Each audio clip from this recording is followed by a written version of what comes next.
तो गाइस, आज इंटरमीडिएट का जो हमारा टॉपिक है वो है बच्चों अवतल दर्पण के लिए फोकस दूरी f, वक्रता त्रिज्या r में संबंध। अब हम आपके सामने सिद्ध करेंगे f बराबर r/2 अवतल दर्पण के लिए फोकस दूरी और वक्रता त्रिज्या में रिलेशन आपके सामने सिद्ध करेंगे f इजिकल टू r/2। तो देखिए इस डेरिवेशन को आपके सामने कैसे करेंगे। तो सबसे पहले हमारे पास है बच्चों अवतल दर्पण। तो हम सबसे पहले एक अवतल दर्पण का निर्माण करते हैं। तो अवतल दर्पण में क्या होता है, गोलीय दर्पण का वो हिस्सा जिसके आउटर सरफेस पर पॉलिश होती है, इसके बाहरी पृष्ठ पर क्या की गई है, पॉलिश की गई है। अब हम जानते हैं परावर्तक पृष्ठ का मध्य बिंदु दर्पण का ध्रुव कहलाता है, और ये गोलीय दर्पण का यहाँ कहीं सेंटर है, ये आपका वक्रता केंद्र। वक्रता केंद्र को अगर हम सी से मिलाएंगे तो बच्चों ये है मुख्य अक्ष। सी को पी से मिलाने वाली रेखा दर्पण का मुख्य अक्ष कहलाती है। ठीक, अब आप इस पर एक प्रकाश की किरण आपतित करेंगे। सी और पी को मिलाने वाली लाइन दर्पण की मुख्य अक्ष कहलाती है।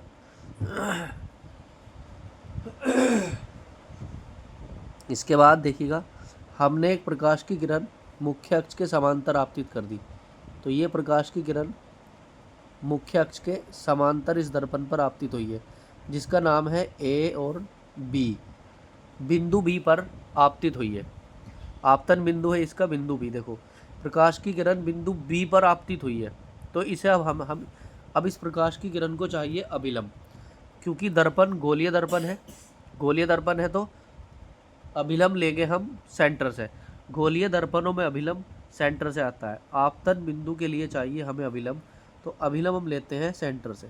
तो ये आपका अभिलंब देखिएगा, रेड लाइन से जो आपको दिख रहा है, तो ये है बच्चों इसका अभिलंब।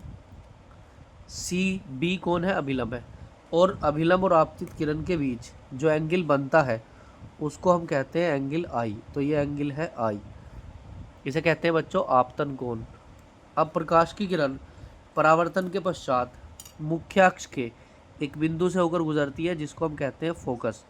तो ये है आपका फोकस पॉइंट एफ। प्रकाश की किरण ये फोकस से होकर पास होएगी। तो ये प्रकाश की किरण फोकस से होकर जाएगी, देखिएगा ये फोकस से होकर पास हो गई। तो इस प्रकाश की किरण का नाम है बच्चों परावर्तित किरण। और परावर्तित किरण और अभिलंब के बीच जो एंगल बनता है उस एंगल का नाम है बच्चों आर। तो ये एंगल हमारा हो गया आर। तो आप डायग्राम में देख पा रहे हैं, एंगल आई कौन है, आपतन कोण। एंगल आर कौन है, परावर्तन कोण। सी को बी से मिलाने वाली लाइन कौन है, अभिलंब। और ये बी से एफ जो जाने वाली लाइन है, ये कौन है, परावर्तित किरण। इसमें आपतित किरण कौन है, ए बी। तो अब इसके बारे में थोड़ी सी कंस्ट्रक्शन करते हैं बच्चों, देखिएगा। तो जैसा कि आप इस डायग्राम में देख पा रहे हैं बच्चों, M1 M2 एक अवतल दर्पण है। इस दर्पण का ध्रुव P है और वक्रता केंद्र C है। इसका फोकस कौन है, F। तो इस दर्पण की फोकस दूरी है F और वक्रता त्रिज्या क्या है, R है। अगर हम इस डायग्राम में देखेंगे, C से P तक की डिस्टेंस वक्रता त्रिज्या होती है बच्चों। C से P तक होगी आपकी वक्रता त्रिज्या R, और P से F तक की डिस्टेंस होगी आपकी स्मॉल f, जिसे हम फोकस दूरी कहेंगे। ठीक, अब आप चित्र में देखेंगे यहाँ इस डायग्राम में, यदि आप देखेंगे, अब देखो हम एक ज्योमेट्री लगाने वाले हैं इसके अंदर। ए बी, आप ये देखेंगे ए बी एक आपतित प्रकाश किरण है। तो ए बी सी, अब देखो डायग्राम में एंगल ए बी सी, ये वाले एंगल को देखेंगे आप, एंगल ए बी सी आपतन कोण है, ये बराबर होगा एंगल किसके, सी बी एफ के। तो एंगल किसके बराबर होगा जी, एंगल होगा बच्चों सी बी एफ के। क्यों बराबर है, क्योंकि एंगल आई आपतन कोण है। तो एंगल ए बी सी आपका आपतन कोण है, एंगल सी बी एफ आपका परावर्तन कोण है। तो आपतन कोण परावर्तन कोण बराबर होते हैं। क्यों बराबर होते हैं, हम लिख देंगे यहाँ पे परावर्तन नियम से। ये परावर्तन नियम से दोनों एंगल क्या है, बराबर है। चूँकि एंगल आई बराबर किसके है, एंगल आर के। इक्वेशन फर्स्ट मान लेंगे इसे। अब आप इसी डायग्राम में देखेंगे, ये जो ए बी प्रकाश की किरण है ए बी, और ये जो सी पी प्रकाश की किरण है, ये आपस में समांतर है। तो हम यहाँ लिख सकते हैं, क्या लिखेंगे बच्चों, प्रकाश की किरण A B, Prakash Kiran A B समांतर है। प्रकाश किरण कौन सी? प्रकाश किरण किसके समांतर है? सी पी के समांतर है। प्रकाश की किरण कौन है? C P. तो ए बी समांतर है सी पी के। तो अब आप देखेंगे इस डायग्राम में ए बी और सी पी आपस में समांतर है, और जब दो लाइन समांतर होती है, देखो आपको पता भी होगा, जब दो लाइन आपस में समांतर होती हैं तो इनको ट्रांसवर्सल लाइन एक ऐसी होती है जो तिर्यक काटती है, और तिर्यक रेखा से जो एंगल बनते हैं उन्हें एकांतर अंतःकोण कहते हैं, और एकांतर अंतःकोण आपस में बराबर होते हैं। जब दो रेखाएं आपस में समांतर हो उनको काटने वाली ये लाइन कौन सी है? तिर्यक रेखा। तिर्यक रेखा से जो एंगल बनते हैं उन्हें कहते हैं एकांतर कोण, और एकांतर कोण आपस में बराबर होते हैं। इसके लिए आप ट्रिक याद रख सकते हैं, जहाँ पे जेड बनता हो वहाँ एंगल बराबर होते हैं। तो आप देखेंगे A B C, angle A B C, तो अब आप इस डायग्राम में लिखेंगे एंगल ए बी सी बराबर होगा, एंगल ए बी सी बराबर होगा ए बी सी, ये एंगल बराबर होगा एंगल बी सी एफ के। किसके बराबर होगा बोलो बच्चों? एंगल बी सी एफ के बराबर होगा, एंगल बी सी एफ के ये एंगल बराबर होगा एंगल ए बी सी बराबर है बी सी एफ के। क्यों? क्योंकि ये एकांतर अंतःकोण है। लिख देंगे एकांतर अंतःकोण से, एकांतर अंतःकोण से, ये हमारे एकांतर अंतःकोण है। अब हमारे पास इक्वेशन आ गई दो बच्चों। अब आप समीकरण 1 से देखेंगे ए बी सी, समीकरण 2 में ए बी सी, दोनों की लेफ्ट हैंड साइड बराबर है, तो बच्चों राइट हैंड साइड भी क्या होगी? बराबर होगी। तो लिख देंगे आप from equation first and second से। समीकरण 1 और 2 से आप देखेंगे लेफ्ट हैंड साइड आपको दिख रही है बराबर है, देखो ए बी सी, तो इसकी राइट हैंड साइड बराबर होगी एंगल सी बी एफ बराबर है एंगल बी सी एफ के। ये दो एंगल आपस में क्या होंगे? बराबर होंगे। तो यहाँ हम कहेंगे इक्वेशन नंबर 3। तो एंगल ए बी सी देखो आप डायग्राम में, ए बी सी एंगल आई के बराबर है, और एंगल जो बी सी एफ है, बी सी एफ यानी कि ये वाला एंगल और ये एंगल आपस में क्या होंगे? बराबर होंगे। तो ये एंगल ही बच्चों आई होगा। अब आप इस ट्राइंगल में देखेंगे एंगल आई चूँकि आर के बराबर है, तो ये दोनों एंगल आपस में बराबर है।